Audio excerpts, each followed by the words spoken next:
ओम नमो भगवते वासुदेवाय। नमस्कार दोस्तों, हमारे YouTube चैनल पे आप लोगों का स्वागत है। आइए सुनते हैं सटतिला एकादशी व्रत कथा। सटतिला एकादशी का व्रत सभी एकादशियों के व्रत में महत्वपूर्ण माना जाता है। इस एकादशी के व्रत में भगवान विष्णु का पूजन तिल से करने का विधान है। इस दिन पूजन में तिल के 6 उपाय किए जाते हैं। इस कारण से इस व्रत को सटतिला एकादशी कहा जाता है। ये व्रत माघ माह के कृष्ण पक्ष की एकादशी के दिन रखा जाता है। इस साल 6 फरवरी को है, ये दिन मंगलवार को है। सटतिला एकादशी के दिन पूजन में व्रत कथा का पाठ करना चाहिए। पूजन के अंत में भगवान विष्णु की आरती कर पारण के समय तिल का दान भी करना चाहिए। ऐसा करने से भगवान की कृपा प्राप्त होती है और सभी मनोकामनाएं पूर्ण होती है। तो आइए दोस्तों सुनते हैं सटतिला एकादशी व्रत कथा। जय श्रीमन नारायण।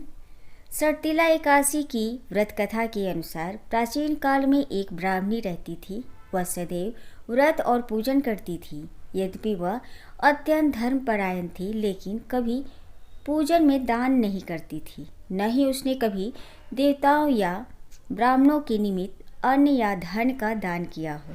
इसके कठोर व्रत और पूजन से भगवान विष्णु प्रसन्न थे, लेकिन उन्होंने सोचा कि ब्राह्मणी ने व्रत और पूजन से शरीर शुद्ध कर लिया है, इसलिए इसे वैकुंठ लोक तो मिल ही जाएगा। परंतु इसने कभी भी अन्न का दान नहीं किया है, तो वैकुंठ लोक में इसके भोजन का क्या होगा। ऐसा सोचकर भगवान विष्णु भिखारी के वेश में ब्राह्मणी के पास गए और उससे भिक्षा मांगी। ब्राह्मणी ने भिक्षा देने में उन्हें एक मिट्टी का ढेला दे दिया। भगवान उसे लेकर वैकुंठ लोक में लौट आए। कुछ समय बाद ब्राह्मणी भी मृत्यु के बाद शरीर त्याग कर वैकुंठ लोक में आ गई। मिट्टी का दान करने के कारण वैकुंठ लोक में महल मिला, लेकिन उसके घर में अन्न आदि कुछ नहीं था। ये सब देखकर वह भगवान विष्णु से बोली कि मैंने जीवन भर आपका व्रत और पूजन किया है, लेकिन मेरे घर में कुछ भी नहीं है।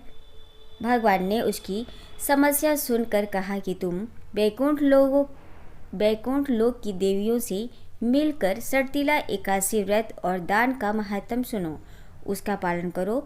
तुम्हारी सारी भूल गलतियां माफ होगी और मनोकामनाएं पूरी होगी। ब्राह्मणी में देवियों से सटतिला एकादशी का महात्म सुना और इस बार व्रत करने के साथ तिल का दान किया। मान्यता है कि सटतिला एकादशी के दिन व्यक्ति जितने तिल का दान करता है, उतने 1000 वर्ष तक वैकुंठ लोक में सुखपूर्वक रहता है। सब मिलके बोलिए विष्णु भगवान की जय, माता लक्ष्मी की जय।